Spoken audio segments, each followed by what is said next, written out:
Hello and welcome to another Toonkind at 12 FPS. My name is Wynonna and today I'll be playing Scribble Scrambles. And with me I am with the wonderful, amazing, lovely... Hi, I'm Candle, and today I'm going to be playing my doctor, Crystal Everlight. This is going to be good fun. I'm excited for these characters to meet, and I'm excited for any lore that they might find out. He who. And Crystal, you were called in by specifically someone you've met before, the police captain of the UPA. Well, not as I say it's in UPA. It's University City, where, yeah, last time you were in University City, you learned some stuff and helped out TOC. Yeah, oh boy, did she learn some stuff. Yeah. Last time she came with TOC because TOC was in a bit of a state, and she's like, "All right, yep, let's go." Yes, a bit of a say is an understatement. But yes, for those people watching, go back to both Pink to Red, and more importantly, what kicked this all off, the Order of the Pink Dragon. Because you might be missing some context otherwise. Yeah, you're gonna be missing some context otherwise. But we're not your parents. You can continue listening and be confused. Fair enough. But yes, you are Crystal is being summoned by the police captain, Captain Luma. Yeah, I think if she got that message, she would have been pretty punctual. Go get up, go, pack anything that she thought she might need, and then head straight over to University City as soon as she could get to the teleportation circle. Yeah. And it's pretty easy. The city's pretty easy to navigate. They did a pretty good job with the layout and everything. And actually have good parking for once. Yeah, that is definitely an upside because not enough places have good parking. Yes, and somehow in this city does. Not very sure how the architectures convinced them to have it, but apparently they thought ahead. But you come into this is more of a formal sort of office building next to the police station. It's a little bit more fancy. This is where the you could definitely tell some of the higher ups usually are and everything. There's Yep. Though you do see other street police walking about, actually make a perception check. Yep, alright, I will make that perception check. Alright, off to a pretty good start today, which is definitely different from the last two games that I played yesterday. Alright, perception modifier.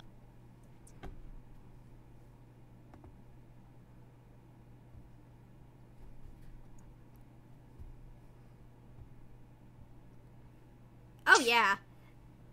It's very almost uncanny to you because it's no secret that the Inkwell police is usually a big joke. However, this is a very professional police station with both Toonkind and Realkind police officers just going about their day. No hijinks or anything. Very calm, very to the point, and again, it's just sort of off-putting because you're expected to see a fact police officer with a donut, and you kind of do, but at the same time, he actually seems to be actually doing his work instead of being lazy.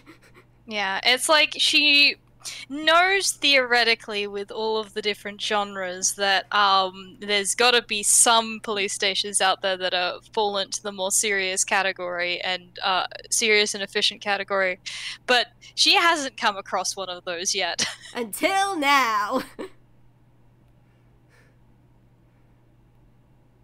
Yep. Yeah. So come up to this. You come up to this receptionist.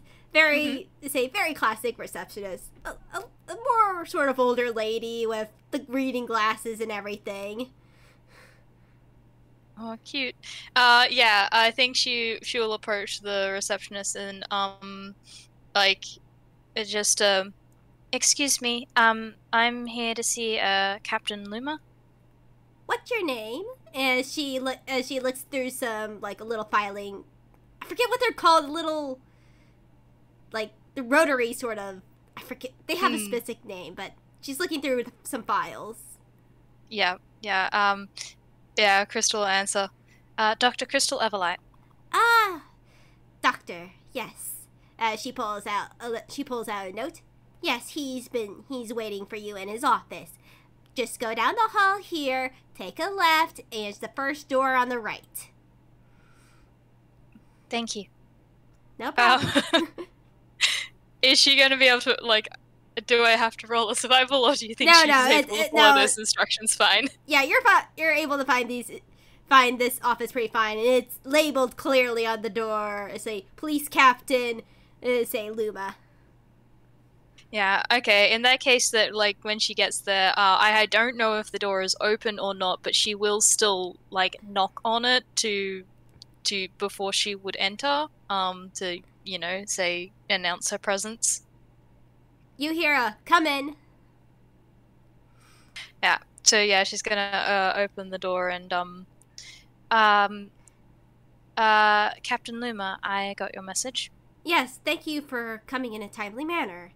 As he like shifts around some papers that he had on the desk and like puts them away in a neat little pile. As the room is very more fanciful.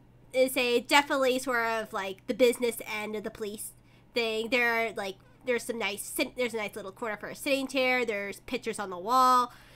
His desk is like one of those nice wooden desks. As there's also like a little display case of awards and pictures and on the back, behind him. Yeah, I do think she probably does look around a little bit. I think because after last time, she's probably a bit on edge and is trying to make observations of her surroundings, but also she's trying not to look too hard at anything that looks personal because invasion of privacy, that kind of thing. All right, roll another perception for me again. All right. Yep. Oh, what did you get? Well, she's forget what I said about her being on edge and looking around her. She's going to be sticking with that. I am not looking around because that's an invasion of privacy. I'm curious what. And that was like, yeah, not looking around, not doing anything. Oh, those are very nice paintings. They're very scenic paintings, but that's about it. As you just as you go up to the front of the desk. Fair enough. Yep. She's just ignoring everything in this room. I would like to talk to you about the university case. Yeah, she's just gonna nod, like, continue. Let's say we have fully moved the body or the fake body out of the cavern. We are I'm not very sure if TOC has kept you up to date. The funds are being fully dispersed throughout the university. Though I will say I am surprised that they made her the new headmistress, but that is not any of my business personally. However, while we were removing the body, we took samples of the black ichor, you can say, that was found. However, our scientists have not been able to confirm anything. It is still a very unknown substance. I see. So you were hoping that I could maybe figure out more about it? He nods. Yes. I would like an outside opinion on this, since this is a very sensitive case, and I do not wish to involve any of the university scientists and or professors because of it. That is fair enough. Okay. How quiet do you want me to keep this? Do you want me to not tell anyone who is involved in the case, or just not any of the public? Not any of the public. If say you may inform people that are close to the case, like Mr. Scribble Scrambles, say Miss Alamos, say TOC, the professor. Am I correct? I believe that is his name, yes. I still find that one strange. Usually, Real Kind have. Say, I haven't been able to find a full name of him, but whatever the case, you may tell them about this if the conversation comes up, but I would like to keep this hush-hush for the public. That is perfectly reasonable. Is there anything I should be aware of about the sample? Any precautions that I should take other than the usual ones? Not that has been recorded. Say from accounts from what testimonies you and the others have taken. It has not been responsive. It has not tried to move in any form. We've made sure and double checked the recordings in the say where we have stored it. So, other than a general, make sure you keep gloves on and stuff. I think, according to what the scientists have told me, think we are okay for right now. Alright. Then I shall inform you if I find anything different. Was there anything else that you wanted to tell me, or anything of the like? I would also like to keep this quiet between the other police officers as of right now. I am going probably a little bit above my rank right now, but that's because I have ideas and theories about this possible case that may be connected to some other higher profile cases. So I want to make sure my assumptions were correct before presenting it to other departments. I see. Well, I shall not make it vocal what you brought me in here for, and I wish you luck on that front. He nods. I appreciate your willingness. I know this may be slightly strange, but I have exhausted any other choice in this matter. I care about this city deeply, and with such a high profile as the previous head of university, pretty much the lifeblood of this whole city, I take this with the utmost seriousness. Yes, I can see the sort of position that would have put you in, especially considering she would have been here for a fairly long time as well. She has if I remember correctly. Yes, she has been here for a very long time. Most longer than most heads of the university, but her being a dragon makes a good reason why. They do live for a very long time, and usually the headmister or headmistress position is for life. Yes, that would make sense. And that wouldn't make things easier. No, unfortunately it has not. I've been very stressed, but that's none of your concern. And he gives you a note. Though I do want to keep this private even to some of the officers. They say at least the person that you will be giving they will be giving you the sample does know the situation. Alright. Then I shall get onto that and let you get on with your work. I am sure you're very busy. He nods. Yes, thank you again for willing to do this. Of course. People's safety is important to me too. Same as I. It's been kind of a family sort of trait, as he looks down and he looks without any precisely, you see a family photo of what looks like to be him and his wife. His wife looks like to be a bumblebee, as there are two. Cute. Yeah, as there are two children. What is Dr. Luma, ironically, because it's another doctor in the family. Yeah. And then it looks like a daughter, and then his father is the grandfather, Dr. Luma. Dr. Luma and Captain Luma. Yes. Fantastic. Yeah, like, I don't know how Crystal would respond to this, because, like, that's very cute and stuff, but also that, in her opinion, like, personal life and professional life don't really mix very well, so she doesn't really know what to do when other people bring up their personal life in a professional setting. Yeah, he probably didn't just make like of a sound, and he's like, I again wish you the best of luck, and I hope you have a good day. Yes, you too. Yeah, and then she's just gonna give, like, probably a short nod and, leave! Yeah, he gives a nod too, as you leave.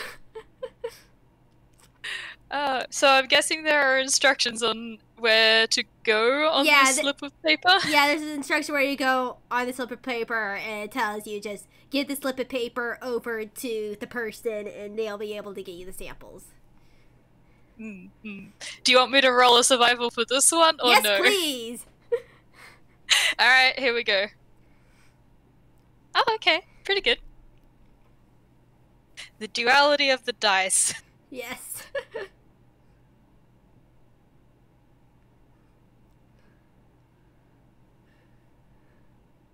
Oh yeah, with an 18, you're easily able to navigate through these simple instructions to get to the place, even though it does get a little bit more samey at times with so many hallways that look very nice. Like, this is very professional, very nice looking setting, but also looks very much the samey.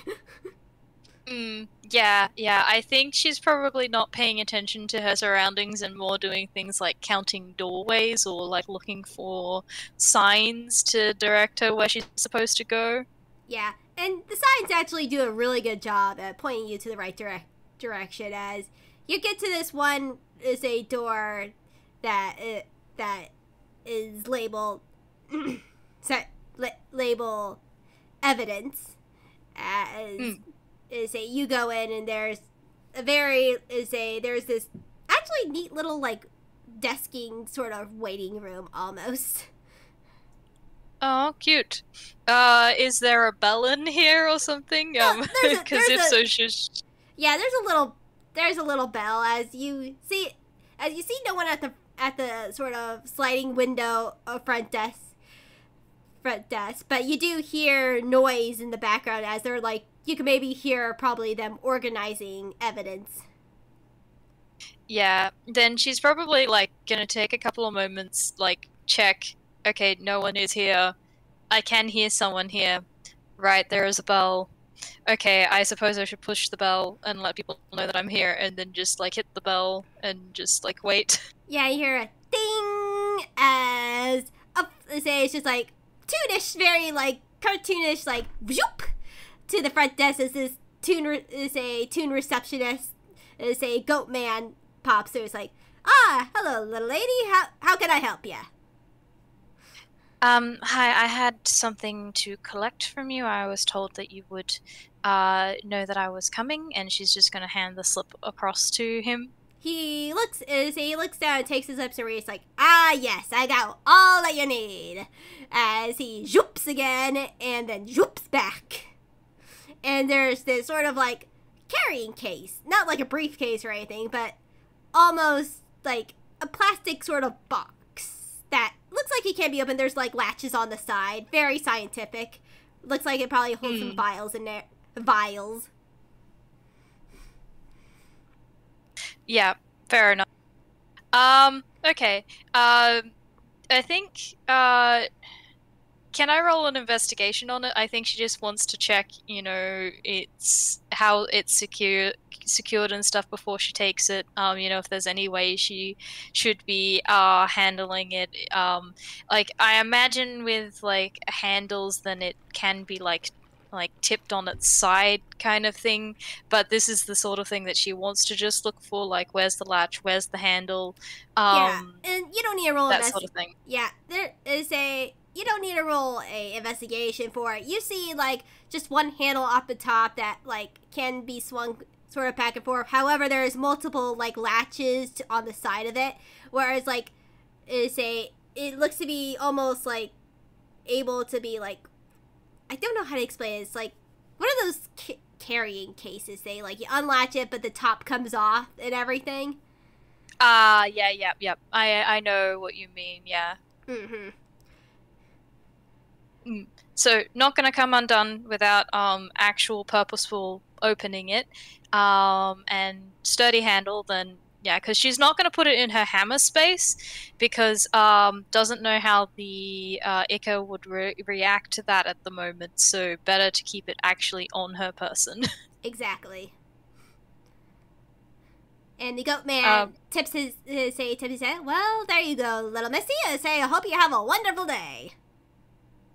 Thank you. You too. Yeah. So once she's done her little look it over, she's gonna take it and give him a nod of thanks and yeah, no point sticking around. So she's gonna head on out. All right. So you do that, and as you're walking out, we get to see our second person of the day, and as you're walking out, you see Scribbles actually coming down one of the hallways.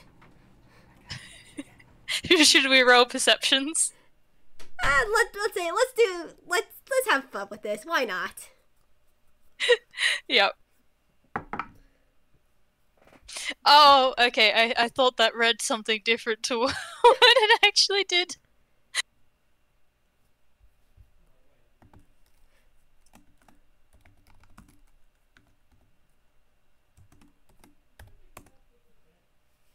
$17 for me. Oh, we got the same numbers. Oh wait, was that 17 or 18? I think it's 17. I think it's a 17. I think the 18 was for survival. That's right, survival, sorry.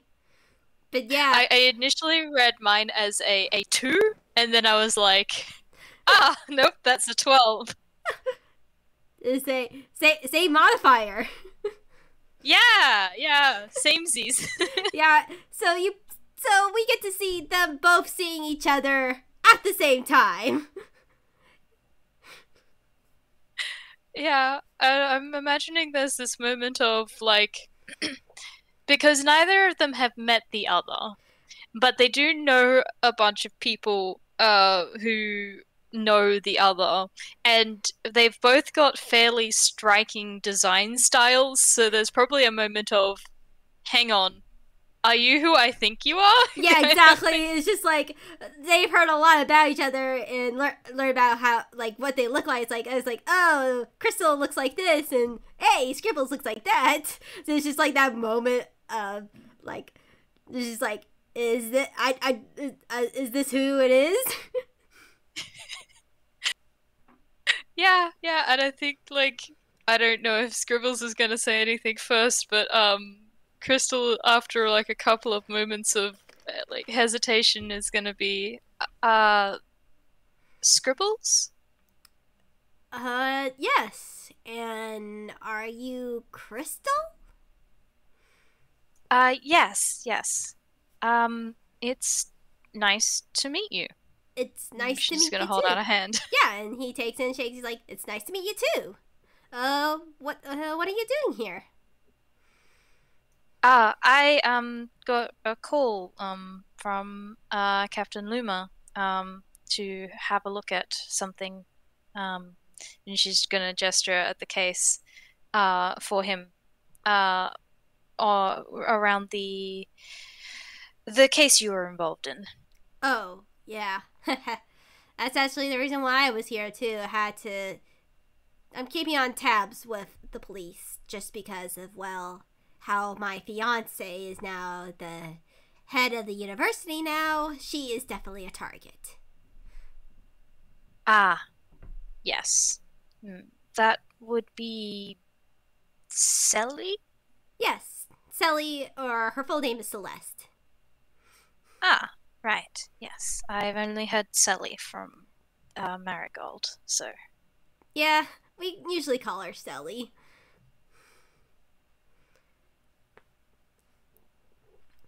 But, uh, Dr. Luma, Police Captain Luma asked you to help you with something. He looks at the case again. Uh, yeah, are you on your way in or out? I was on my way out. Alright, did you want to, walk and talk? Yeah, we can It do that. basically she just doesn't want to openly state it in the middle of the police precinct since, Yeah, want to keep Captain the. Loomis said keep it on the down low. Exactly. So Scribbles follows her lead. Yeah, I think she's gonna wait till they head out, like nod to the receptionist as a thank you. I got what I needed. And then like once they're like out of the building, just gonna yes, so uh I I was there because Captain Luma wanted me to have a look at a substance that was found at the crime scene. I believe you were in that fight. It was a black ichor substance Ah, that yes. Yeah, I remember that. apparent. Yes, well, apparently the and I am blanking on the word. The Scientist? Yeah, that's it. The police scientists haven't had much luck identifying it, so the captain thought that I might be able to find more information given my background. Ah, I see.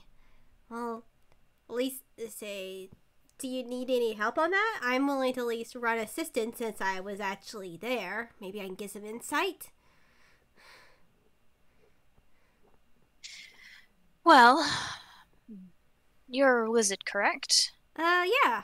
And you're one too, am I correct? Yes. And I can trust you to not uh do stupid decisions like touching it without the proper precautions. Yeah, I heard about that. I don't know what he was thinking. He like bridges, he doesn't have a nose, he like bridges where he would have a nose. It's just a little bit of a quirk of the mouth, and but she's not going to pursue that because she has already listened to TOC rant quite heavily about it, and has also chewed out the professor herself about it. But she's gonna be like, just nod, and then well, in that case, yes, I do think a second set of eyes might be useful. Well, and then I'm more than willing to help. Do you have a lab that you usually go to? I can offer up the university since, well, they have labs there. Well, I mean, I do have access to a lab in Toontown, but I will be honest, I'd not been quite sure how to where to go with this since I got here via teleportation circle and I do not want to mix this with magic at the moment until I'm more aware of what it does. So I, yeah, that might actually work really well. He nods. He's like, "Yeah, good idea." As he like gives the small way the hand to follow him to the university. Yep, she'll follow because Scribbles probably knows the way better than she does. Yeah, and like there's probably like a little awkward silence, but he's like eventually he's like, "So, I mean, I heard about you, but maybe try to get to, I don't know, it's just like maybe tell me a little bit more about yourself." Um, right. Well, hi, I'm Dr. Crystal Everlight, which I believe you already knew. Yeah. Um, I'm currently staying with Juniper and TOC. I have been for uh, almost a year. Um, I moved in after an incident with my sister, and I've enjoyed staying there since, so I never moved out. I mean, that's fair. What's your sister's name? Cassie. Aw, that's a nice name. I actually have a sister myself, a younger one. Her name's Calliope. Not calligraphy, not Calliope. That was I was watching Homestuck earlier, so You're fair. You're valid. Do it's Scribble. um. Repeat that. Scribble's like, oh yeah, I have a sister. Her name is Callie, though her full name is calligraphy. Ah, I see. Um. Yes, my sister is younger as well. There much of an age gap between the two of you? She's a bit younger than me, but not by too much. She's like 2 years younger than me. Ah, 8. Ah, yeah, I see. That is definitely an age gap. Yes, I I wouldn't change it, but it did make the dynamic different. Ah, I guess I would assume so since she's living with you. I don't want to pry on that can of worms, but I'm glad you two are happy. Thank you. But no, she doesn't actually live with me at the moment. She's living with our father and cousins. Um, but I I visit fairly often. I see. And he's sort of quiet there. He's like, "Don't I know about family drama, and I don't know what your situation is, so." Fair enough. You know, she's not going to elaborate on that. He's already gotten more out of her than most people do, but Yeah, and Skirl is like, "Yeah, so my sister runs a little calligraphy shop actually in here in University City. I think it's actually called Stationery technically, but yeah, she runs her own business and everything. oh, that sounds wonderful. I hope she has a lot of customers. She does. She let say one of the things that keeps her the most busy is the weddings, of course. Ah, yes. Huh. Hmm. Sorry, I train of thought. Anyway, yes, that does sound like a fulfilling job. Um, my sister is a dancer. Aw, that's cute. What's her favorite? What does she like to dance the most? Is she tap? Is she jazz? Or is she ballet? Ballet more than the others, but she does a bit of everything. Very versatile. I think ballet and hip hop are her favorites.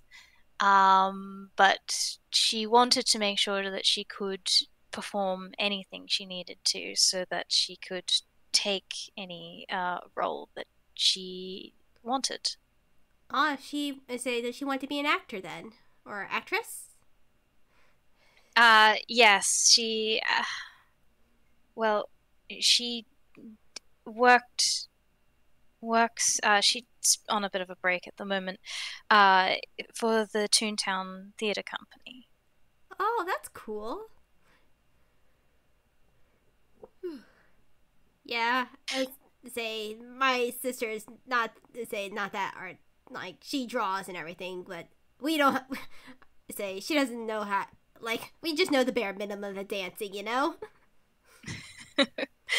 That is fair enough. I don't know anywhere near as much, but well, we do have a fair few bards in the family, so it's not too surprising. See, I'm the opposite. I'm actually the first one in my family that has any magical talent whatsoever.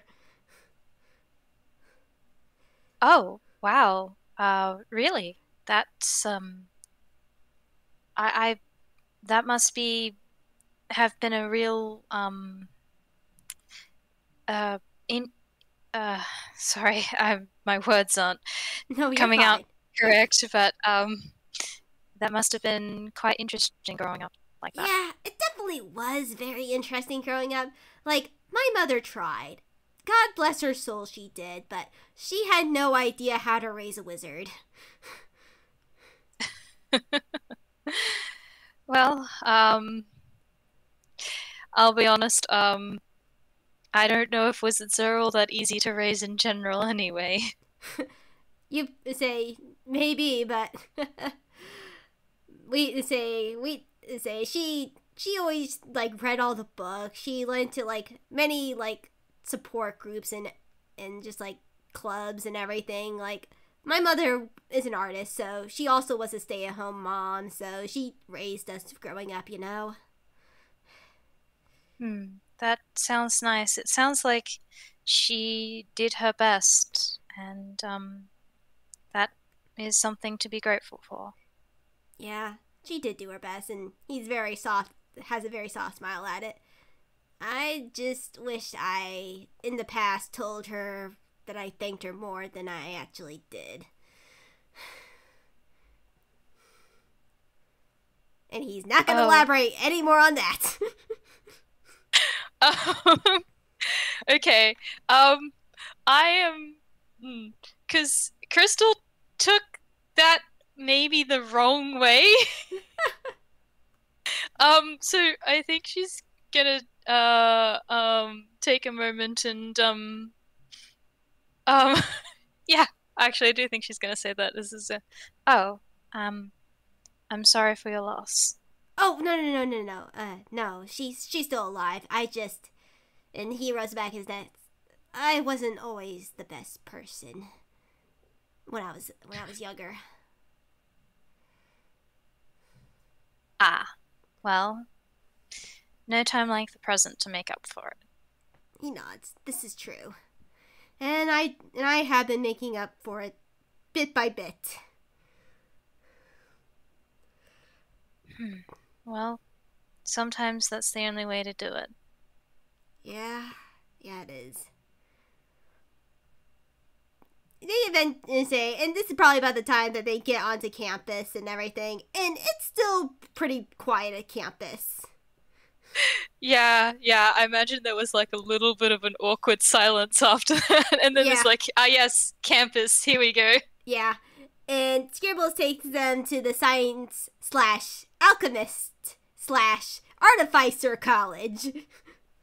Ooh, nice.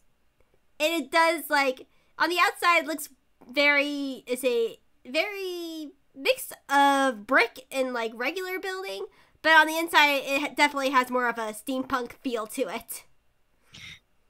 Yeah, yeah, I know. I think I know exactly what you're talking about. I'm just thinking a little bit about my own university experience and just the building that I don't know, it's probably not quite the same, but the thing that came to mind for me was there was the engineering building at our campus had the nickname the bomb shelter because it was just like really sturdy and really ugly. Yeah, similar to ours, like, say it was very sturdy, but also sort of looked ugly. But they at least we had like an observation. Like, actually, I think we had a telescope in one portion of our say of it.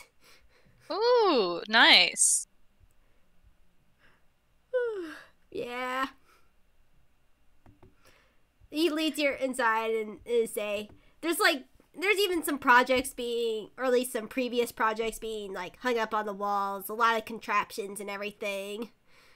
The building's also quiet. I mean, it's the weekend right now, so not many people are on campus anyways, so. Yeah, like you have those odd students who are just like randomly turn up to campus because they're working on things, but like most part it's pretty quiet. Yeah.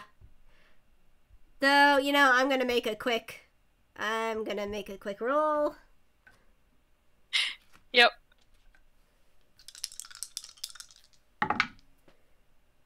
Alright, that's an 81. That does it. It starts off small and it's like, did you hear something? And it gets louder as you see in front of you like a sound like of a firework. As you see No. well, someone on top of a firework. You can't really tell because they like to be covered, and you're like, get out of the way! Deck save time. Deck save time.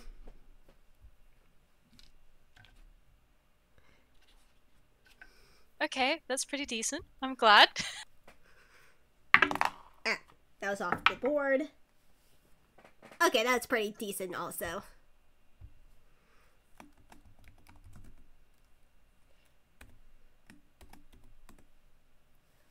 Yeah, so we both like press to either side of the hallway as this giant rocket just barrels down through the hallway and goes out the door, and you hear a kaboom with like a flashing lights, and it takes a couple seconds, but you see someone come back in as I just want to say, I imagine this is not the first time either of them have had to jump out of the way of something like this. Having exactly been to university. Yeah.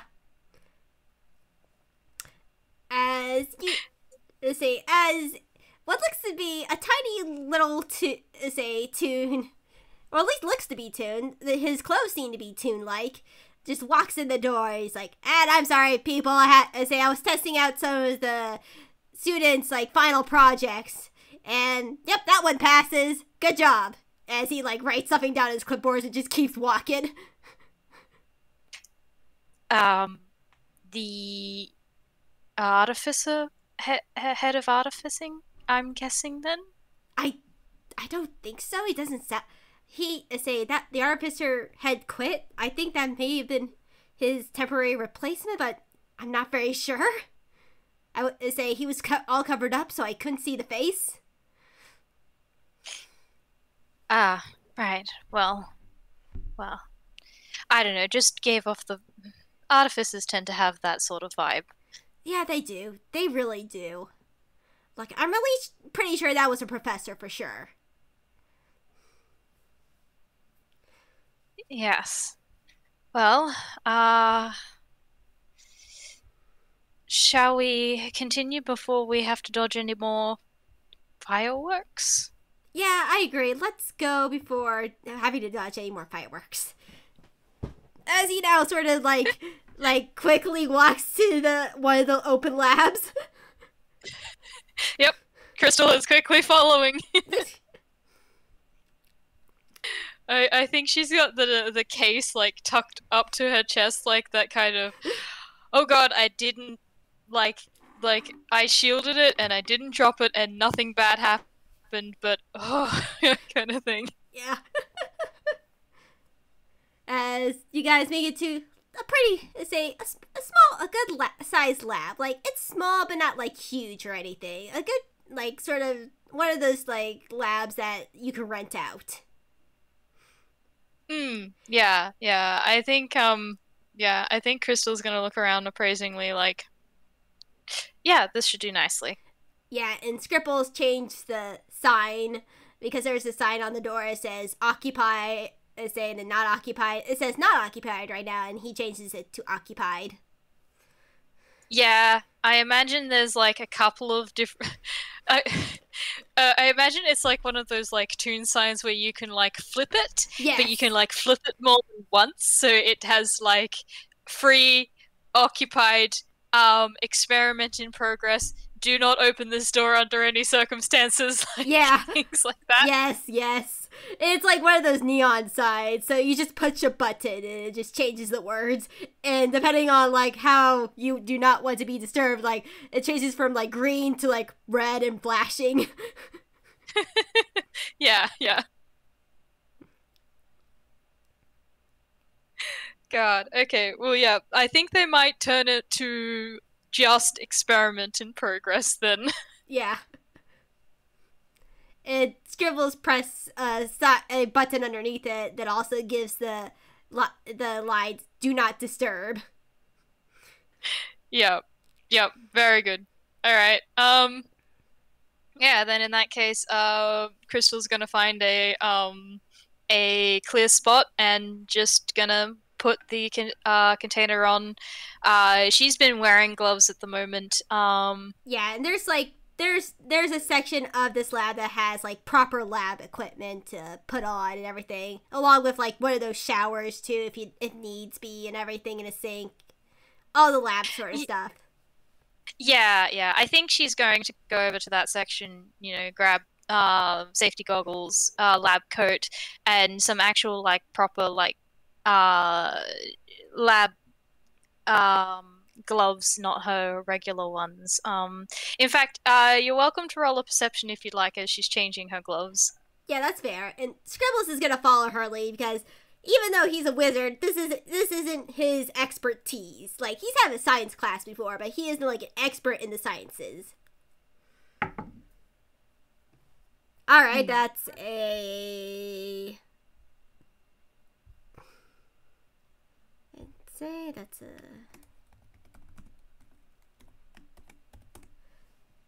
an 18. Oh, nice, nice. Yeah.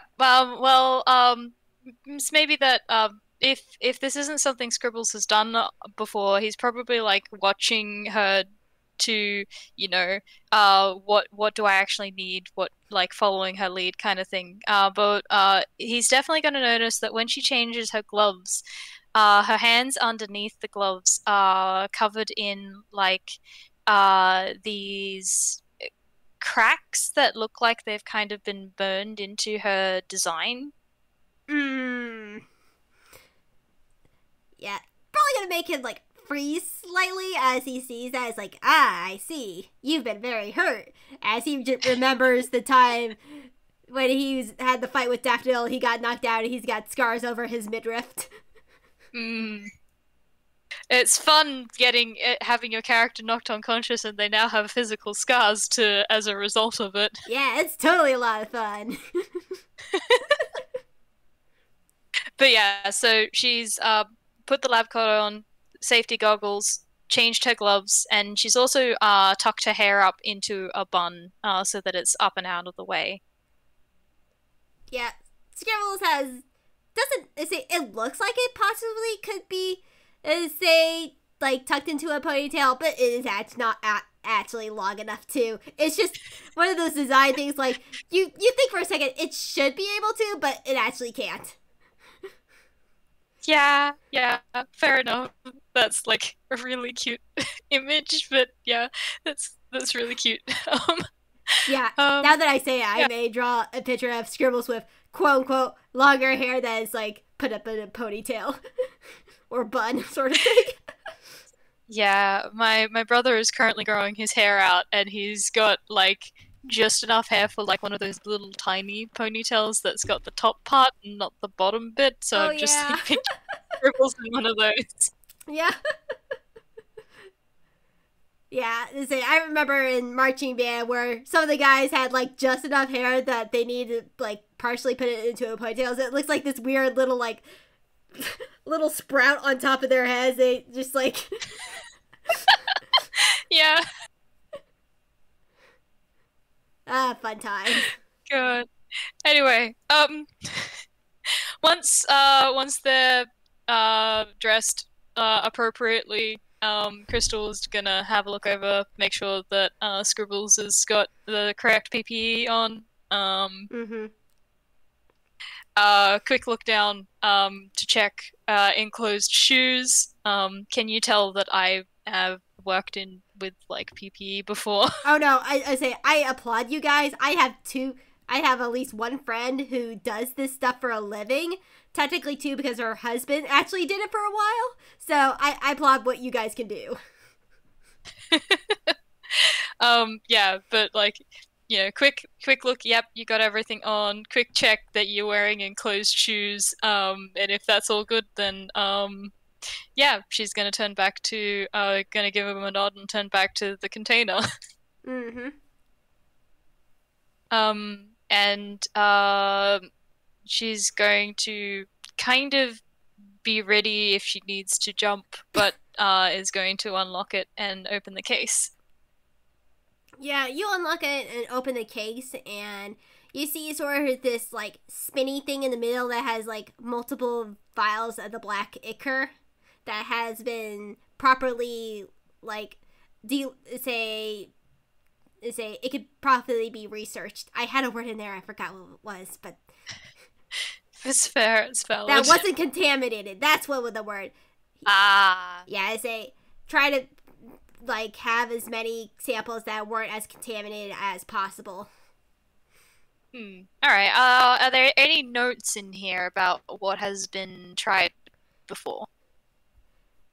There aren't any notes. Okay. Well, she's gonna huff a little bit at that. Like, it would have been nice to not know, like, to know whether I was like treading ground that has already been done. But fair enough. And I think she's gonna say like some of the stuff out loud so Scribbles can like pitch in if he wants and just. All right, so we have a couple of vials. We probably want to check. Is there a microscope and a centrifuge in here? They might be useful for checking the microbiome. Bleh. And I cannot think of the word right now, even though I know it. It's okay. It will come to you in a minute. But Scribbles nods and gets a microscope because he at least knows what that is. Yeah, so we can check the microbiome. Yeah, and Scribbles eyes like say structure. And, yeah, and Scribbles does like nod and he does make the comments like, well, you did say that the captain wanted to keep this under the radar, so he probably didn't want to be too suspicious with taking too much, you know? Yes. That is true. Okay. Yes, so I suppose let's have a look at what this looks like under the microscope, see if we can see what the underlying structure is like. Do you want me to roll anything for this? What would you roll investigation for right now? Okay. All right. It's not a very good investigation roll, Crystal. I know your modifier is going to help, but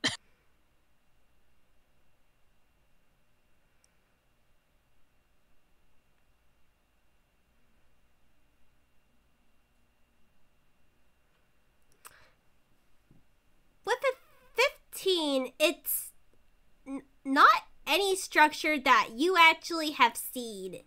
Like, you probably maybe seen blood, you probably at least seen blood and say in other sort of structures. It's just like this sort of structure is very weird. It's not one that you're familiar with, at least off the top of your head.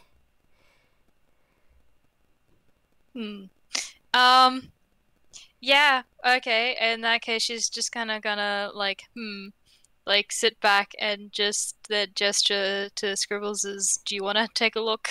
Yeah, to you it seems very chaotic. It doesn't look like there almost seems to be nothing there. Like there doesn't even seem much of a makeup, but the what is there is nothing that really you've seen. It's very chaotic is the only word. Like, there is no like order or structure. Does it move around at all? It is it seems to be standing completely still. Okay. Scribbles does give a nod. That's like, I'm not very sure how useful I can be, but I can definitely sure try.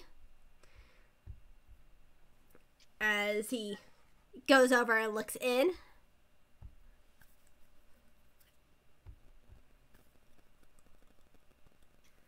Well, I don't know how familiar you are with this sort of thing, but it's not like anything I've seen before. So quite honestly, at this stage, we might be on equal footing. So anything you can contribute is better than nothing. Mm-hmm. And for his investigation, he actually rolled dang well.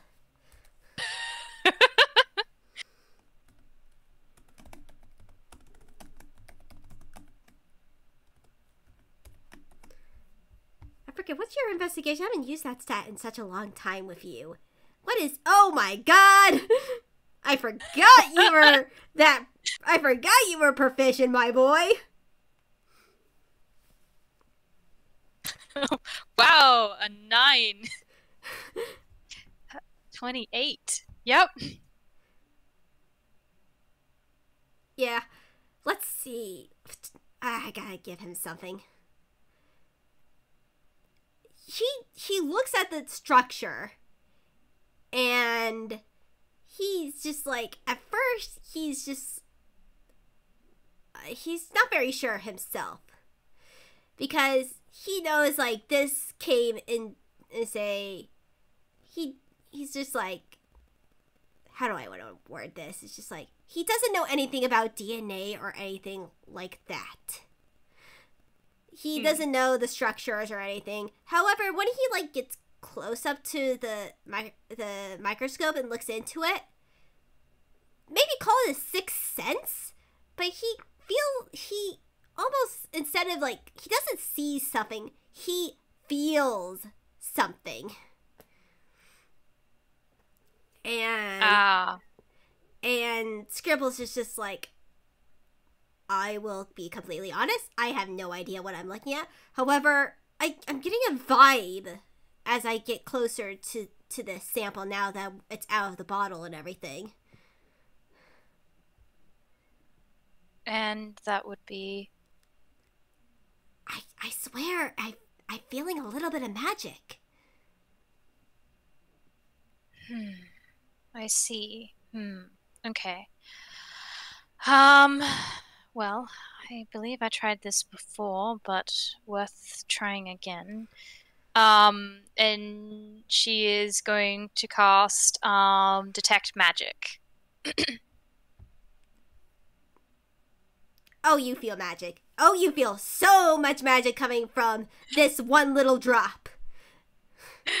Is it, so I kind of picture, that when she does it, she, like, so she puts her hands around her arcane focus and it starts to glow, and then her eyes sort of glow white and she can, like, see the magic in the area. It is just, like, looks over there, is like, ow, okay, I gotta look away. Yeah, it's not as bad as like looking into the sun, but it's definitely very bright.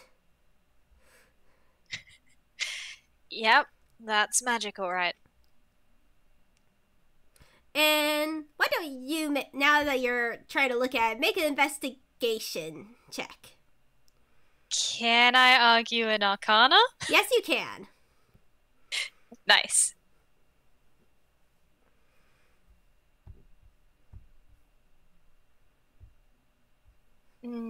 Okay, well, I mean, could be better.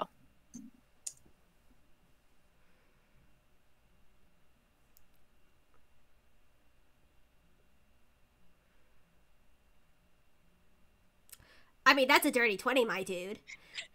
I know. I still rolled below a 10. I mean, this is what large modifiers are for. Yeah. So with a dirty 20, you get that this is weird because this almost seems like it's pure magic.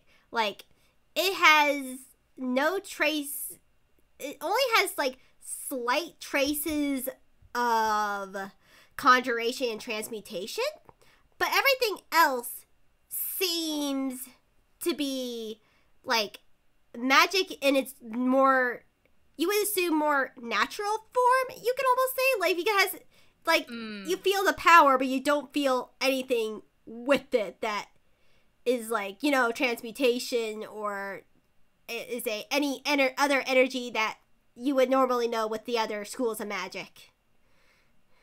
Yeah, yeah. It's interesting because this may be why she rolled so well is that it's not actually something she's unfamiliar with, like something that has just like pure magic source. Um Especially in her line of work. So, but it's still something that she hasn't come across all that often and is like, that's not a good sign. Mm-hmm. That I I think I think that's pure magic. Pure magic. As he, like, looks closer at it, but it has a form to it. That's not, that's not normal. No, it is not.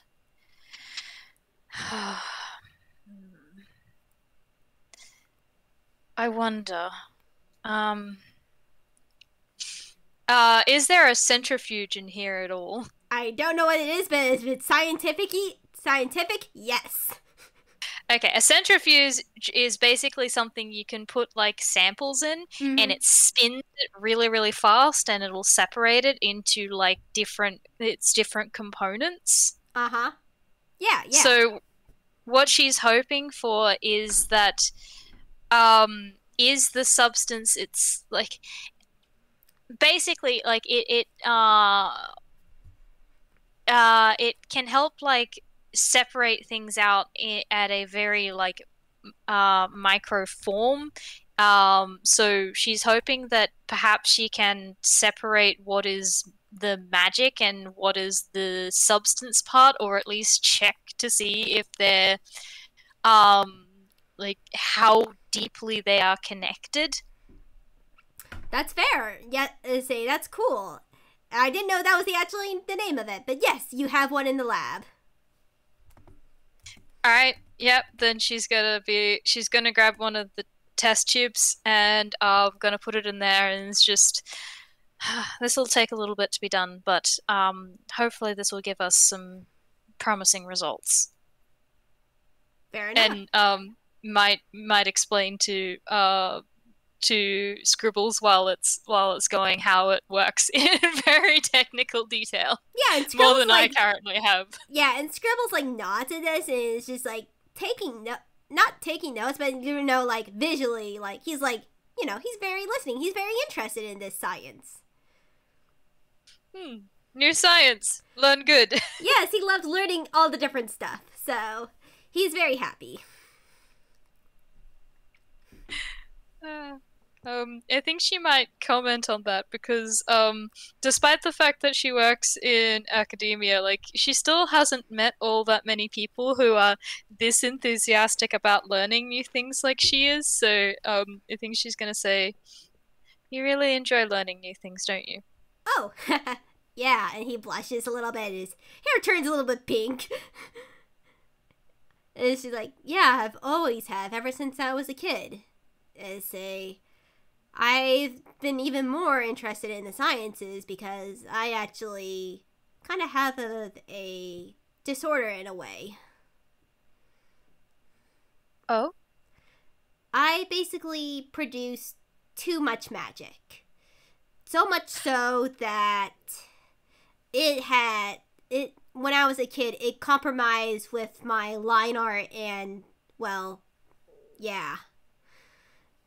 And I was actually leaking ink and everything. The doctors tried everything until one of them actually, out of whim, and since I was stuck in the hospital all the time, decided to give me some wizarding books and see if maybe trying to figure out how to control my magic would help with my condition, and it has. Would you like to roll an insight? Yes, I would love to roll an insight. I am going to roll a deception. Alright, that is a 10. Oh, I'm so sorry, buddy. That was a 17. Yeah.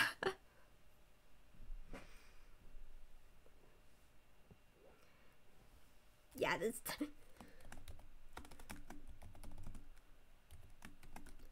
9 plus 1.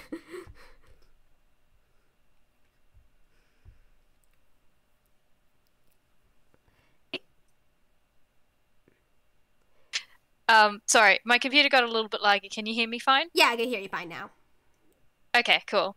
You don't notice the little bit of twitch before she schools her face that she does when Scribbles mentions having too much magic as a condition, a health condition, and she's just going to nod and be like, I see, and so learning how to use your magic helped to control Yeah. how the excess. Yes, the excess and how to control the flow of it, which is partially how I became a scribe's wizard since my spell book is naturally magical. As he snaps his fingers and it appears as like ink comes almost out of him and it forms into his spell book. Huh. That is unique. Yeah, it's my say I have basically become one with my book because of it, which has helped has regulate, I should say, I think that's the proper term, of my magic. I see. So you've dispersed it into more than one form.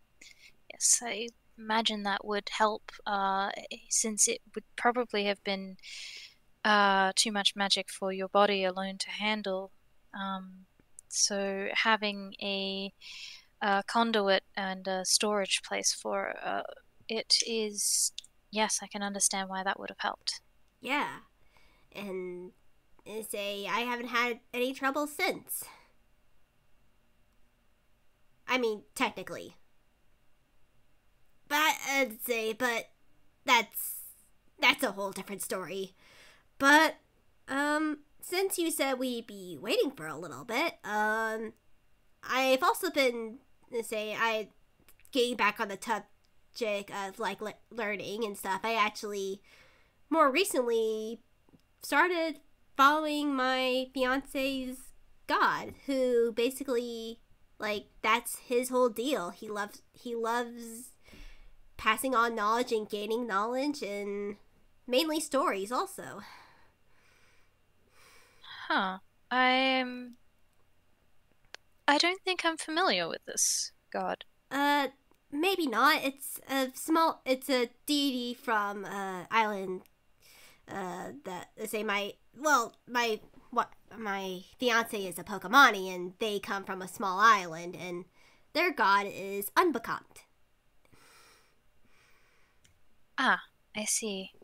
Uh Pokemani. I'm gonna roll a history for her, see if she can put together, because she does know Rye. Yeah.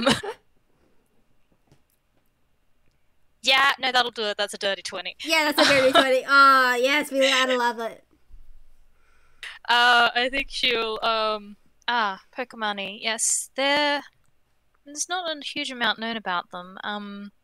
Even if you know them. I do actually I am familiar with one Pokemon. Oh? Yes. I don't. I mean, there's probably a fairly good chance. Have you heard of Detective Little and Stagehand? Oh, I know of her. Yeah, we're friends, and you're obviously talking about Rai then. Yes, yes. I actually met her through him. Aw. I'm curious, what do you think of her? I think she is very good at her job, and I think that she can be very intimidating when she wants to be. Both these things are very true. I was just curious because, yeah, those are definitely two things I would describe her as. Also, persistent as another one. Ah, well, I haven't seen that side of it, but Oh, then you again, will. Oh, you will. Trust me. If you know Ryan, if you spend any amount of time with her, you will. yes. Then again, I did go to her for help rather than being on the receiving end, I suppose. So, which it sounds like maybe you were. Uh, a little bit of A, a little bit of B. It's a very complicated sort of situation. That's fair enough. I won't pry. Yeah, unfortunately, the case is still technically going on. Ah, well, I wish you luck with that. Thank you. But at least outside the case, she is just the most wonderful woman you'll ever meet. And don't tell her I said this. Say she's smart, determined, very protective, and has the biggest heart you'll ever imagine. Yes, she was very lovely to interact with. I haven't had a huge amount of time to interact with her in a casual setting, but it was still nice. He nods. Yeah, but don't tell her I said that, otherwise she'll get a bigger head than she already has. And we wouldn't want that. No, she already has enough. Yes. Well, seems to be a thing with professionals. Indeed. But he looks at his spell book. I mean, I got off topic, but you said we would be waiting for a little bit. But so maybe we say I'm always willing to share some of my spells with you if I can have some of your spells. Oh, yeah, right. I will admit I'd forgotten about that. Since I tend to not work alongside very many people. Yeah, that sounds good to me. Give me a moment, and I'm gonna roll hammer space as she's gonna dig into her bag, which she's actually put on the like probably by the door. Mm-hmm. Oh, you. I rolled a one. Ah, yes. Let's see. Here comes the fumble. Fumble.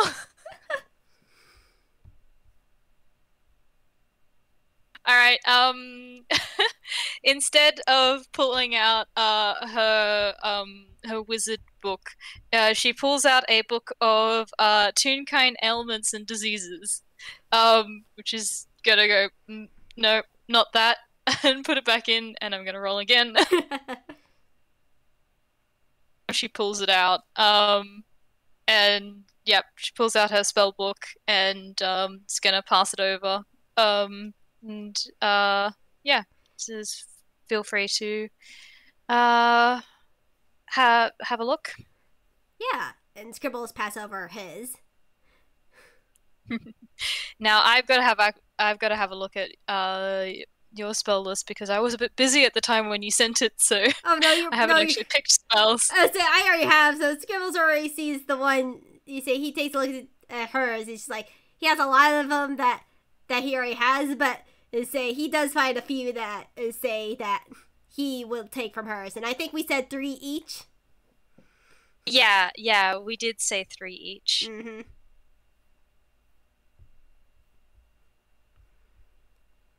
Okay, let's see. might have to check some of these.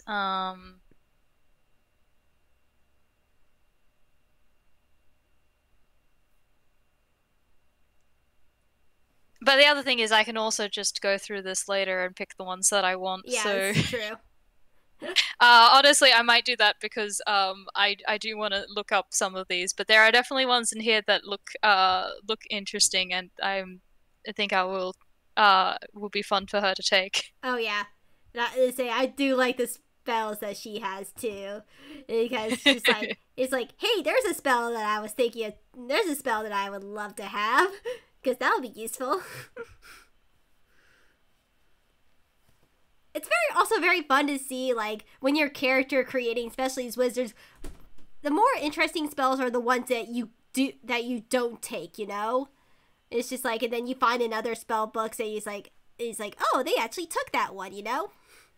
Yeah, yeah, I definitely know what you mean. Like I went with like a specific theme for her of like what sort of spells would she be interested in, and that's like small part of me is like, but these spells are really cool. Yeah, So which is fair. Which I actually did a little when I first created him. A little bit of that and a little spell is like, okay, if he wants to actually be good in battle, he has to take at least these spells, but anything else is up for grabs. yeah, whereas the my mental into Crystal was that almost all of her stuff is going to be like investigation and utility sort of spells, not really much in the way of damage. Yeah, I sort of blame how I've been sort of quote unquote raised in D&D, because I've had both DMs that are really into RP and do nothing but RP, but also I have had DMs that love combat, so I have to be prepared for either situation. Yeah, yeah, I can understand that. But yeah, like I 100% understand that, and a couple of my other characters are that way. But this one was one of the cases like I have to stick with the theme here. She doesn't have combat spells. And Scribbles has a lot of them, so she can have her pick at any one that she wants. Yeah, yeah, it'll be good.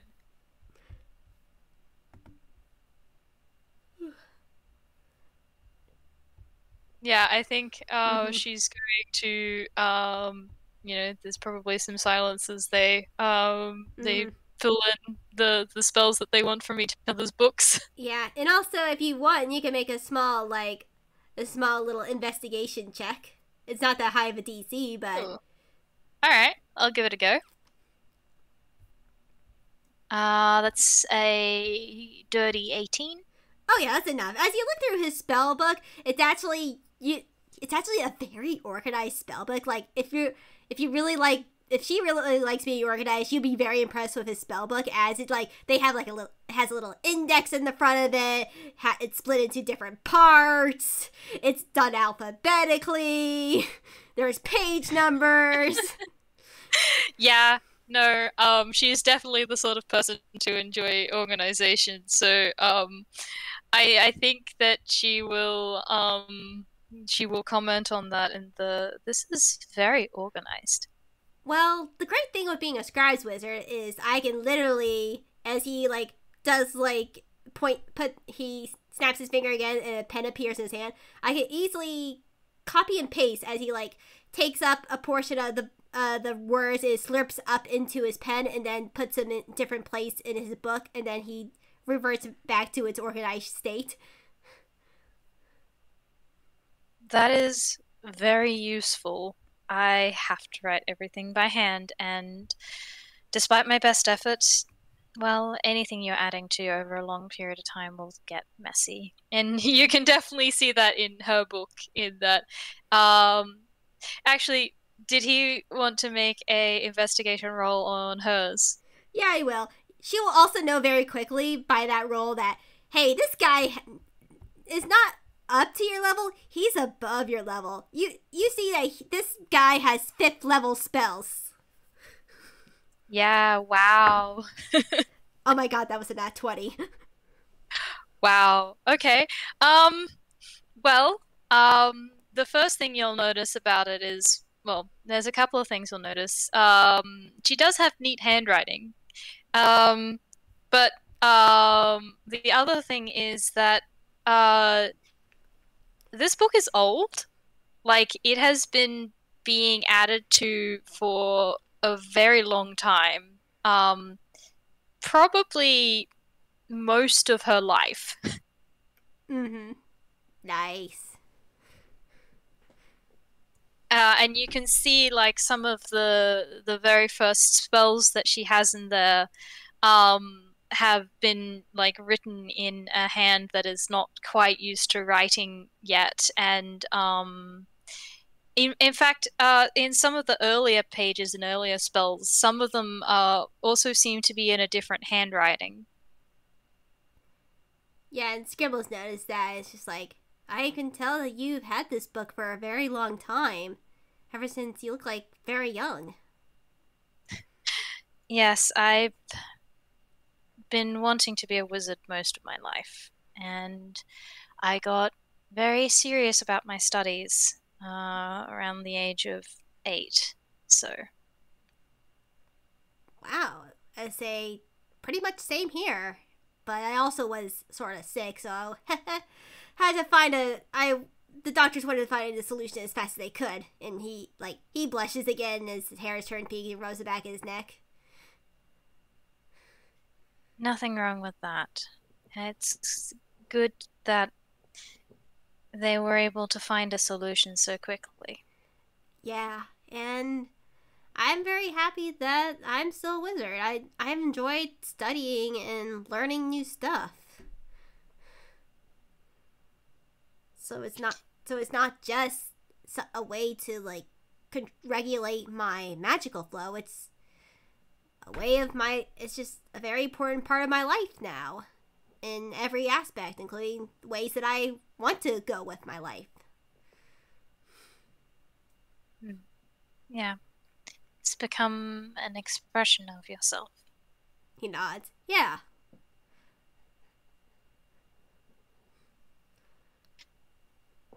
You're lucky to have been able to find your sense of identity so well, and you're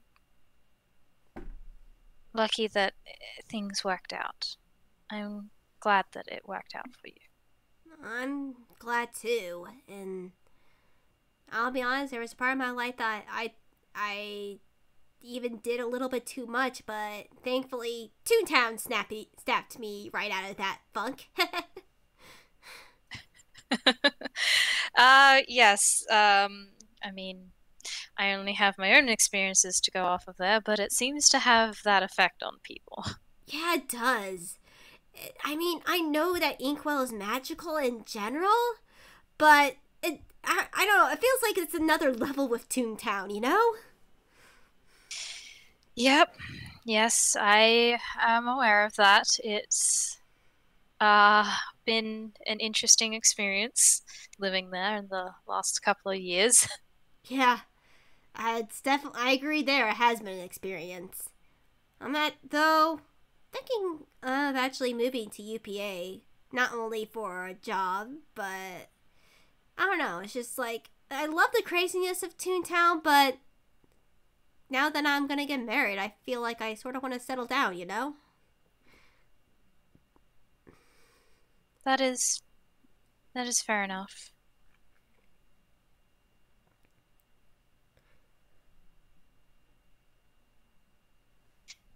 Are you going to move to University City? You said your fiance was got the position here. Uh, somewhere close, but maybe not exactly in University City. We're thinking maybe somewhere out in the country, maybe near it, but not like in it. You know? Ah, yes, that would be nice. That does sound nice. I know Villestown is near, but I can say that it also has its fair share of hijinks, so it may not be the best place to consider if you were. Yeah, I don't think so either. Like, it almost has a reputation that's on par with Toontown. I literally am going to UPA to get away from that, you know? Yes, that is fair enough. But no, countryside is probably a fairly good, fairly low-key place if you're looking for something more settled. Mm-hmm. And Scribbles nod to this. Yeah.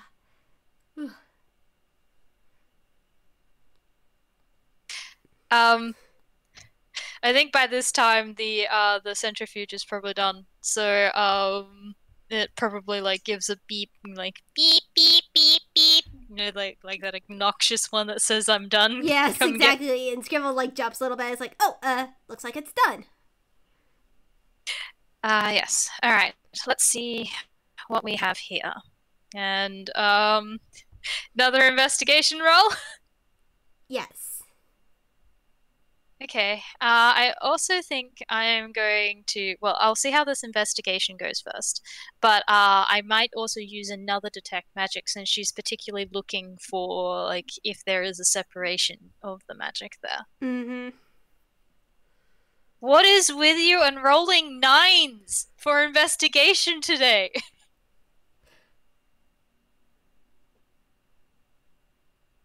I mean, if it is a nine's your lucky number, I guess. You have a 17. You actually see something familiar. As it's separated, but it almost looks like it's separated like blood would be separated. Sort of with like in that three-part sort of stage where there's like magical sort of part, there's also this other sort of unknown part, but there's like sort of this in-between part that is like some magical and some the other part. It's very similar to blood. That is interesting. I imagine that ink blood it works pretty similar to like real kind blood in the way that it naturally forms and that this is similar to both, but it was also very obviously different. Yeah, very obviously different. And make make one more investigation check as you're looking at this blood. Okay. Because you're pretty sure it's blood now, but you're not saying, what kind of hell blood is this? Yeah, all right. And that landed on the side, so I'm gonna roll it again. Oh, yep, there we go. There's the high roll.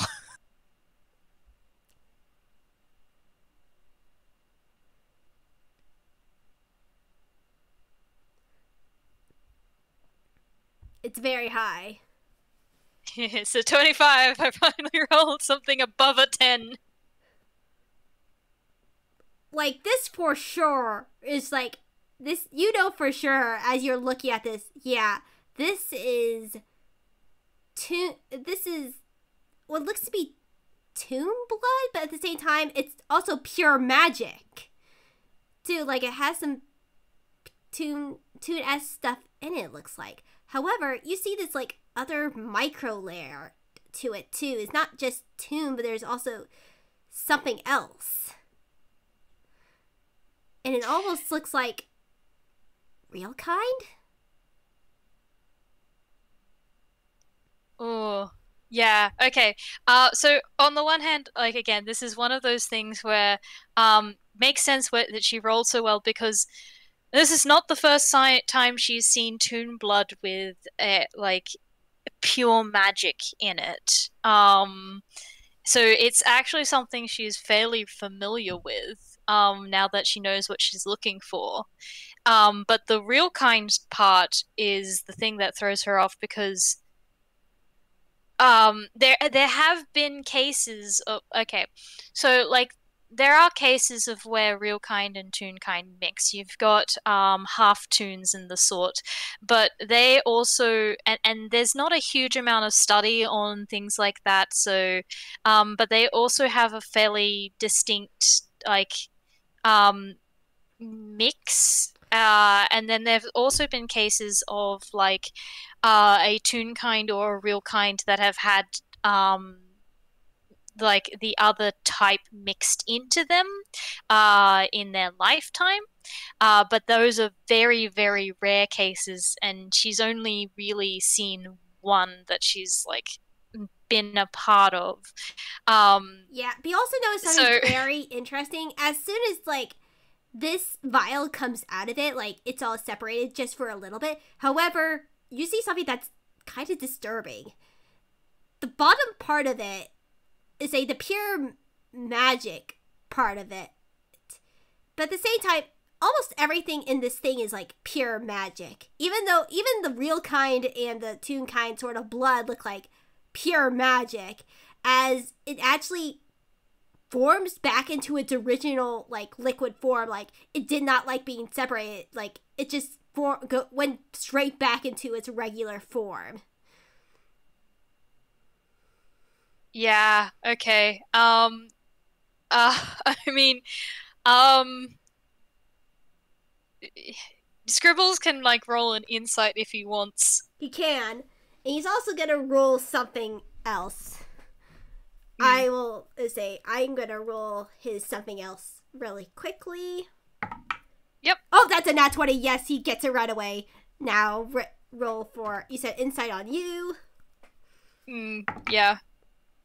Actually, not bad. That's a 15. Yeah, well, it makes sense. Like, she's studying this, and then as it like shifts back together, she kind of is like putting it down away from herself. Like, okay, I don't. That's not great, and does seem a little bit shaken up by like what she's found. Like, uh, yeah, like, oh, that's not great. I need just a couple of moments to collect myself. And Scribbles like looks at her worried. What? I. What happened? I have a theory because I may not know much about science, but even that looks like pure magic. However, it divided like itself into a blood-like structure when separated, right? Yes, it's blood or ink or both. It's both familiar and unlike anything I've ever seen, and it is most definitely blood. I I'm not very sure if you know how much my research, but I recently put out a case study, a book about a new a new species that I have discovered that was actually my son, Una Magicae, which are a subspecies of, say, subspecies of. Oh my god, I forgot to say. I forgot off the top of my head. I can't believe I did that. Genus loci Yes, or yes, Genius loci. And Scribble's like, there are subspecies of Genius loci, but I never had any blood work done on Scratch to take a look like look what it looks like genetically. Mainly because he wasn't a full genius loci until more recently. He just become a quote unquote adult recently. I he has a physical form, you said? Physical form, but he is made of pure magic. That is wow. Because even genus loci, they don't necessarily tend to have physical forms. I mean, the house structure, yes, but their essence, their spirits, they're not physical. Um, you're saying that your your son is both pure magic and physical form? Scribble's not. Yes.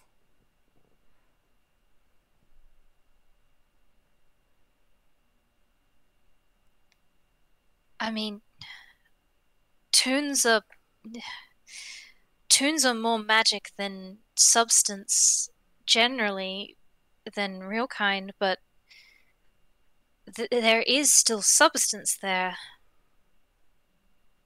This is. I mean, yeah. If we can compare Scratch's blood to this, this may be a case where, well, an unknown Uda Magicae has been causing trouble for who knows how long. How did. I hope this isn't too personal to ask, but your son, how did he come to be? Well, he actually came to be as you know, as I told you, that I had an overabundance of magic, which transfer into my book. And a part of Scribe's powers is that you can summon your book and gain intelligence, technically speaking. And Scratch went even beyond that and had a soul. I see. So that is an incredible case. An overabundance of magic that created a new soul. And potentially not the only one. Yeah, like, I knew it wasn't a one-off case because an older Uda Magicae, say I actually found out through Marigold, had been living off the continent for, she claims, for 1,000 years, but at the same time, I don't know if she's being realistic or she's just saying that because she's really old. Wait, Marigold's... Never mind. It has to do with another case that it gets a little bit personal, but it's not a one-off case. And she was, even in her old age, she was able to move, when she was younger technically, she was able to move a whole castle by herself in her heyday. That is... Yeah, so who knows? Who knows what destruction an evil one could possibly do? The pile. It was moved. It moved the pile. It came in and out of the door. That's... Yep. Yeah. Though, I will call my son and come in and we can compare the blood work. But I think we have what this is, even though it does look very disturbing still.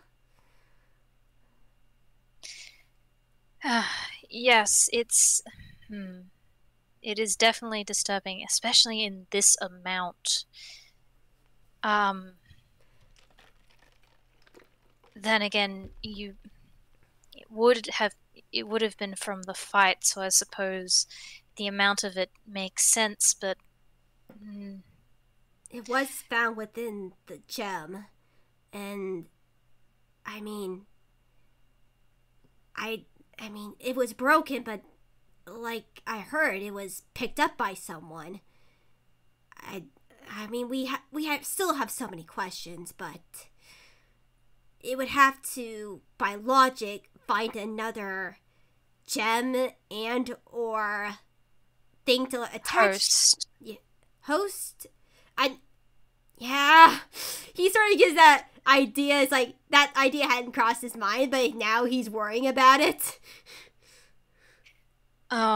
This is not good. If it was a living creature and it needs another form,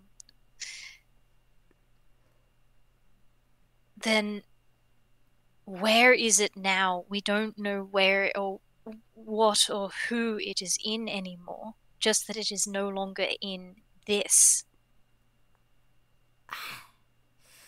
That's something we'll have to look into, because this is good that we know this, but it's also even more troublesome.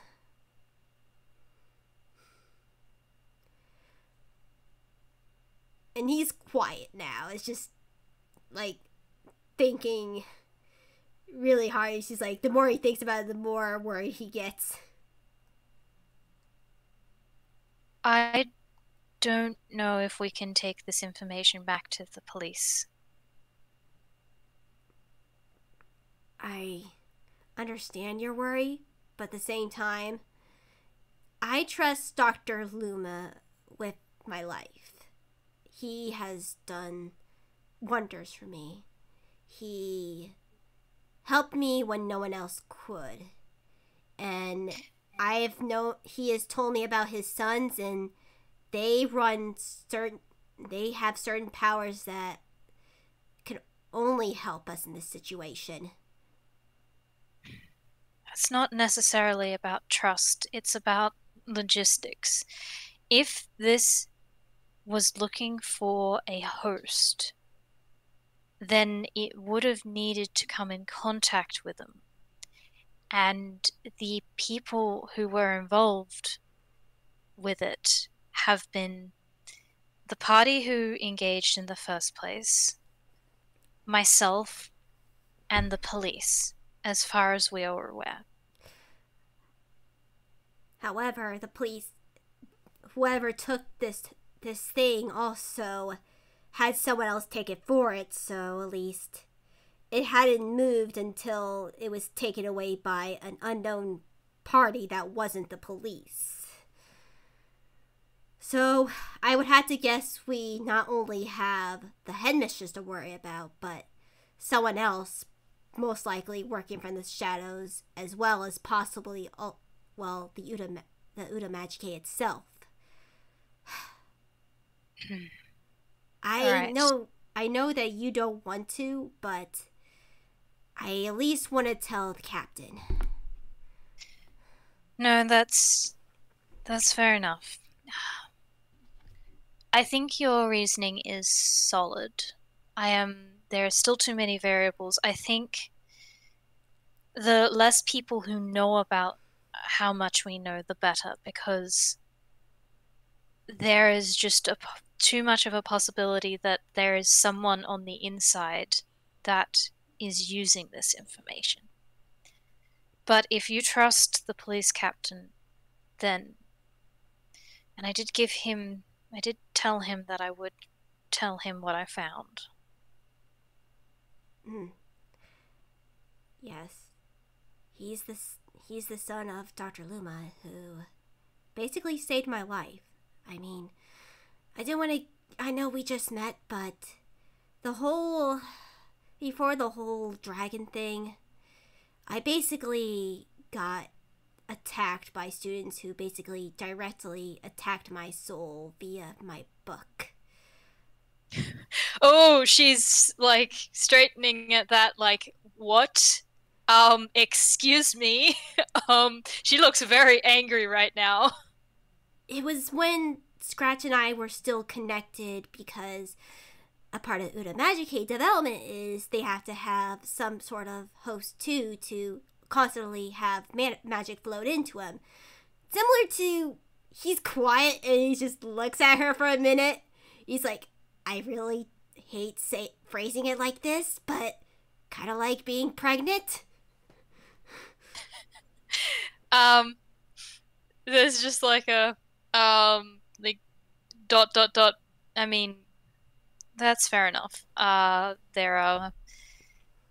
Toons are weird already, and magic only makes things worse. Yeah, so I don't want to get too much into it. But anyways, basically, he not only the students attacked my soul, they also attacked Scratch. And, well, Dr. Luma was a soul doctor who could help fix us. And I've been getting to know him ever since. And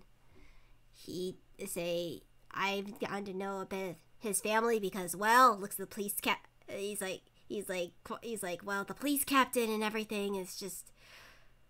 I at least trust the captain with telling this information. Well, it sounds like you know more about this case than I do, so I'm willing to trust your judgment on this. He nods. Thank you. But let's confirm to make sure this is a Uda Magicae, as he then takes out a paper airplane and starts writing on it, which he does within a minute. He's a scribes wizard. He can write fast.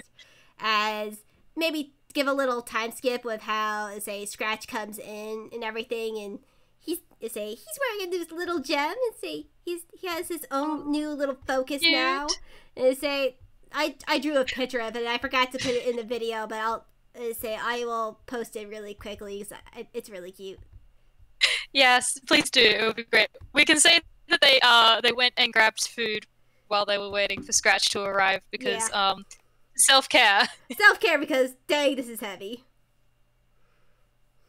Oh, definitely.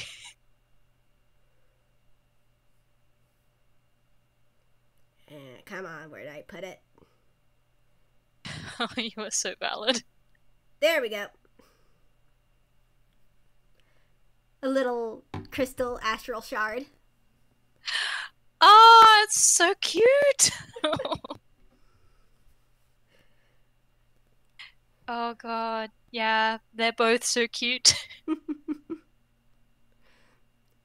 Yeah, they come back and say Scribbles allows Crystal to do the needle part of it because, like, as much as this is my son, I don't know anything about needles, so please do it for me. Yeah. Do you want me to roll a medicine on this? Because she has done it before, but I can still roll a medicine. No, we'll say you can do it. I don't say this isn't like in combat or anything. You are in a safe environment. Yeah, safe environment. She's done this before, so I think she's she doesn't have a great bedside manner, but she's still gonna try. It's stilted. Like she's obviously looking for things to say, but she is still doing like one of the best things I've found for needles is like don't let them focus on it, like keep them talking, keep them like relaxed and sort of thing. So she's trying to do that, but she's like it's still forced. Yeah, Scratch is probably loving it. He's like turning yellow and he's just like, hi, my name is Scratch. I'm glad to finally meet you. I heard about you from TOC and ooh, I really like your design. And say it's like stained glass. It's really cool. It's nice to meet you too, Scratch. I have heard a bit about you as well. And I'm glad you like my design. It is, yes, it is very stained glass-like. It's very unique. Your design is very unique as well. Thanks. It's sort of simple, but I mean, he points at Scribbles. My dad's also very simple too, so there's that. Yes, genetics do tend to play a large part in design, and there's nothing wrong with a simple design. It's nice. Scratch smiles and he turns yellow. Yeah, and I also can color change too now. I mean, I did be able to color change before, but it was sort of weird because I used to be like a little scribbly ball, so I also was like sort of squashed and squished. Like my lines also, like depending on like if I was angry, they're very sharp and pointed. When I was sad, I drooped a bit. You're a color changing toon. Well, that's very, very unique and rare. In fact, did you know that my sister changes color as well? No, I didn't. See, that's so cool. Yes, it's a recent development, but hers doesn't change with emotions. Hers changes with her magic. Ooh, that's really cool. Yeah, it was a recent. That's just became a color changing toon recently too. He points at Scribbles, and Scribbles just like, I mean, yes, it's still getting used to it, kind of. I mean, I was never, I say when I was a kid, I wasn't color changed, and then my hair has sort of quirk that it changes its sort of shape to match the emotion. Ah, yes, that's not common, but not uncommon either.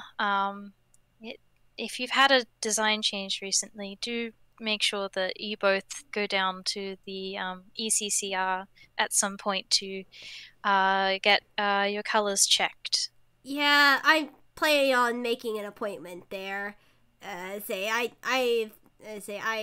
know that's a big thing for color changing tunes. I've been trying to read up on them and be proper with taking care of myself and now my son. Well, I did pick out a couple of color changing books from the Toontown University Library recently, so if you wanted any access to them, do let me know. Oh, I would say I'm not very sure if I read any of them before, but I would still love to read them still. You know. Yes, well, you're not the only one who reads up about things when things change. Eh, quirks of being a book nerd. Yes, definitely so. But hey, there's a lot of information in books. Yeah, there are. It's nice. And I'm guessing by this time Jerry took the blood and everything. Oh yeah, like I think maybe Scratch was like, "Wait, what? It's done?" Yeah. Yeah, so she's going to probably because it probably didn't need a lot, but she is still going to separate. I think she would have still taken like two vials, probably one so that she can put in the centrifuge and one for just, uncontaminated, so they have a second sample if they need it. Yeah, yeah. And at least if you look back under the microscope to like see its form, you now see like with a pure Udo Magic with Scratch and comparing it to the Ichor sample. Yeah, this is definitely Udo Magic magic at its core. However, now that you sort of saw the blood from other tunes and stuff in it, you definitely tell that the Ichor has been tampered with. It almost seems like it has absorbed the signatures of both Toon and Real Kind DNA within its own structure. She's going to like again mumble out loud a little bit like that. It's definitely Unamatake signature, but it's not quite the same as Scratches is pure Unamatake. This one has been corrupted, for lack of a better term, with Toon Kind and Real Kind being added somehow to it. I hate it when magics mix. It's always so difficult to pinpoint anything. Yeah, especially when you could tell that it's not just one person. Like, it almost seems like you don't know how to say you can only have a gut wrenching idea of how many for the whole mass, how many different kinds. Like, there are multiple DNA signatures in one. Like, it almost seems like this blood is cannibalizing others. Yeah, okay, I'm gonna roll a whiz save, to be honest, because this is for a couple of different reasons. But yeah. Oh, okay, that's not a good whiz save. Ooh.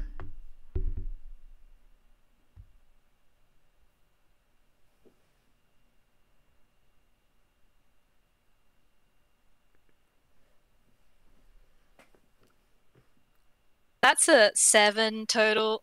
Because like this is okay. For one, it's kind of disturbing. On in its own right, and like she has seen some in her job, she kind of had to have seen some disturbing stuff, and that it's still really, really unsettling.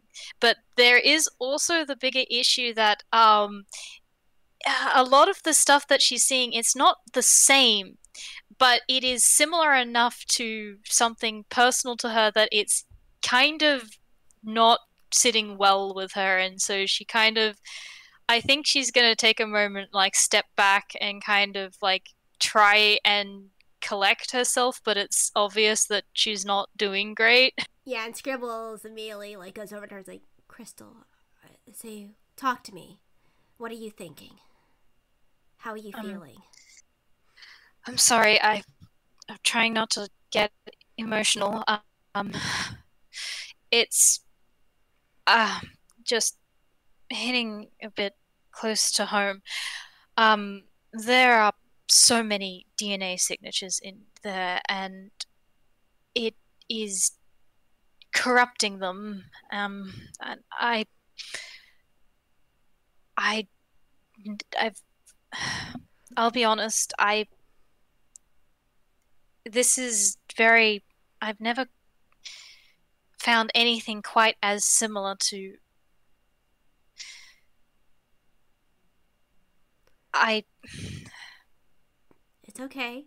Take your time, but you're also not pressured to tell me anything. It's okay. It is reminding me of my sister's ink samples. Oh?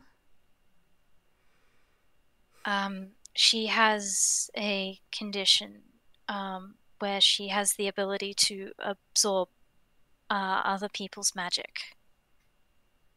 Oh.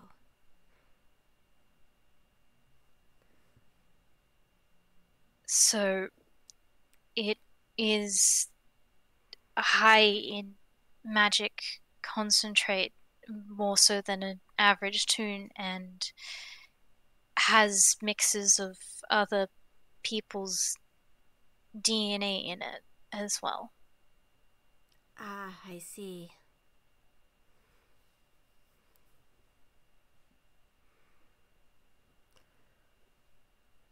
And he slowly, like, it's inviting to put an arm around her to try to comfort, but she can also pull away.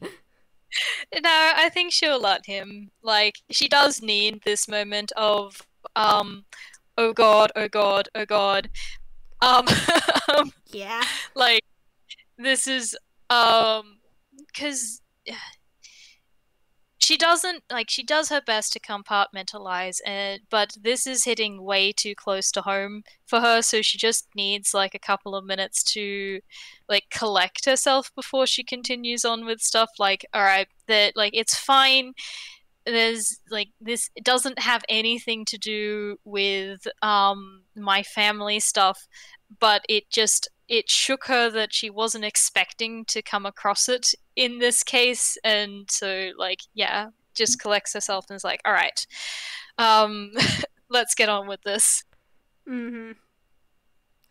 Yeah, Scribbles lends her all the time that she needs, as he just lets her, whether it's just leaning on him or just comfort, just hand around the shoulder. Because it's like he's just like, yeah, you're really dealing with the shit. It's just like, I just let you have your moment, and I will help it any way I can. Yeah, I think it takes her a little bit, but then she's like shakes herself out because she still has a job to do, and is like, at the very least, it might help figure out more about what's happening here. Let's have a look at the centrifuge sample. Yeah, and the centrifuge sample actually looks pretty much the same as as the Icar sample, except without the blood portions of it. Hmm. Yeah, I think she'll say that. Like, she'll like say that out loud. Does it form back together into one, or does it stay separated? It actually stays separated. Hmm. That is interesting. There might be more at play here. It was the other sample has been tampered with. It may be some sort of magic that is trying to fuse it with something or a lot of something else, and that's why it didn't want to come apart. It's physically can't. Scribbles nods. That's a good hypothesis. But at least I'm not very sure if we can figure out the reason why with just this blood alone.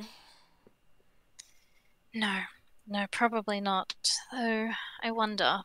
Um, and um, she is going to try and cast dispel magic on one of the ooze samples. It. I need you to make a dex save. Oh, good. Okay.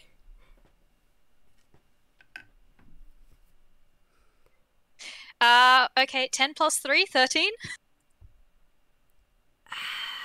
Alright. Looks like I need to make a luck roll for you. Oh, good. Actually, good. It doesn't get on you, but the vial just explodes. As it, like, you can tell it bubbles for a second and then it explodes. Yep, yep. I think, yeah, she's gonna like duck down, and it, and then like, as soon as like she's up again, she's, um, I just, um, she's like, probably pulling the lab coat off of herself and like moving it away from it as quickly as she can, like sort of signaling to the other two to get back, like Yeah. just so that she can check that if she's okay, Yeah. and hasn't gotten any of it on her. Yeah, Scribbles and Scratch do exactly what she says. Okay, note to self: do not use dispel magic on the ooze. Yeah, I mean, maybe it's because it doesn't want to come apart altogether, so when it's forced apart by magic, possibly he just points to the reaction. Yes, well, I mean, it's definitely good to know before, in case anything else happens. But that shouldn't do that. Either it really didn't like the spell, or it worked and everything in there is being so jam-packed together that the force of it coming undone, like a pressure explosion. Possibly that's a side of it I never thought of. Oh, oh god, that everything about this makes my skin crawl. Scribbles not same here.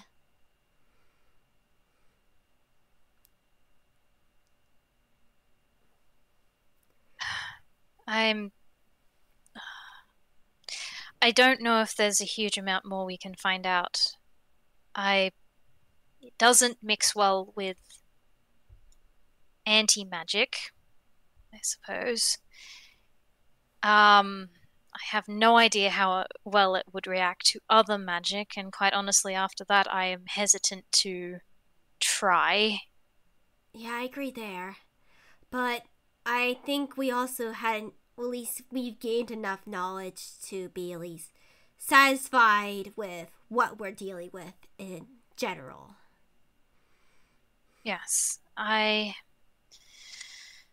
Hmm. I don't know what to do with the rest of the samples. I don't want to take them back with me through the teleportation circle, but I also do not want to leave them here. Perhaps it will be worth taking everything back to the police station. Scribbles nods. I think that's a wise decision.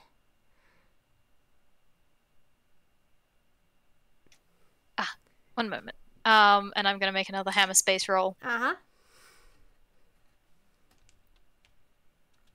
5. Yep. Okay. Cool. She's just gonna pull out a camera and she's gonna take some pictures of the things that they found, so that they do have like evidence, even if they have the physical samples. Yeah, and Scribbles is also he's gonna roll hammer space because he's gonna pull out an extra notebook.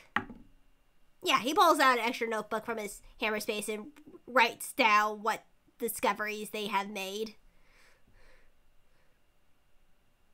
Yeah, if he's doing that, then I think Crystal will ask for a copy of the notes once he's done. Yeah, and he's able to copy it really quickly.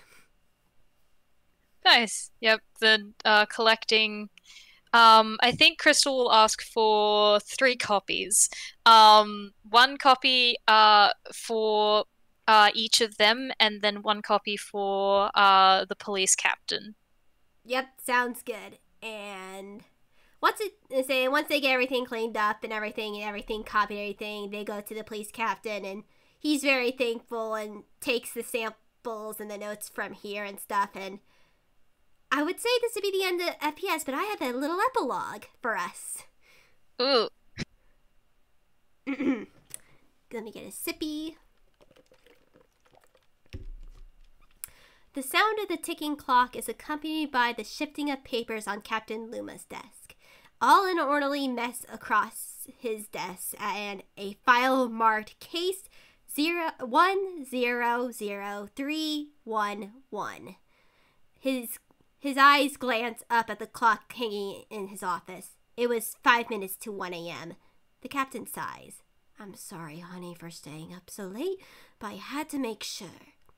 He picks up the report from Scribbles and Crystal and compares it to the previous report that matched perfectly. It's linked to the forbidden case.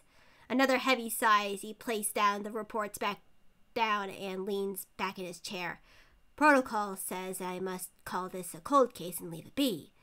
His eyes glancing at the list of thousands of officers that have died trying to solve this case. However, he then glances down at the file folder that held the university case that was on the floor. We not just have 1, but at least 2 people alive that are directly connected to the killer. Even though 1 is unknown, this is a major breakthrough. It could be the thing that solves this case. He then looks at the wall behind him filled with a few rewards and pictures. The mayor and other previous higher-ups of the city. Despite the risk of me dying, we also have the problem if this person was or was partners with the head of the university. Who knows who is on their side? I would have to go at this one alone if I want any success. The captain sat there for a minute in silence before sitting up and picked up the family photo he kept up in his office with his wife, 2 kids, and his father. He then chuckled to himself. Like this is even a choice. I refuse for this to continue any longer. I will keep this city and my family safe. He placed the photo down and starts gathering up the papers on his desk, and the screen fades to black. Hey! And that's where we're going to end it for our 12 FPS. Thank you, everyone, for listening. Yep. Thank you all. Bye. Bye. Have a nice time zone.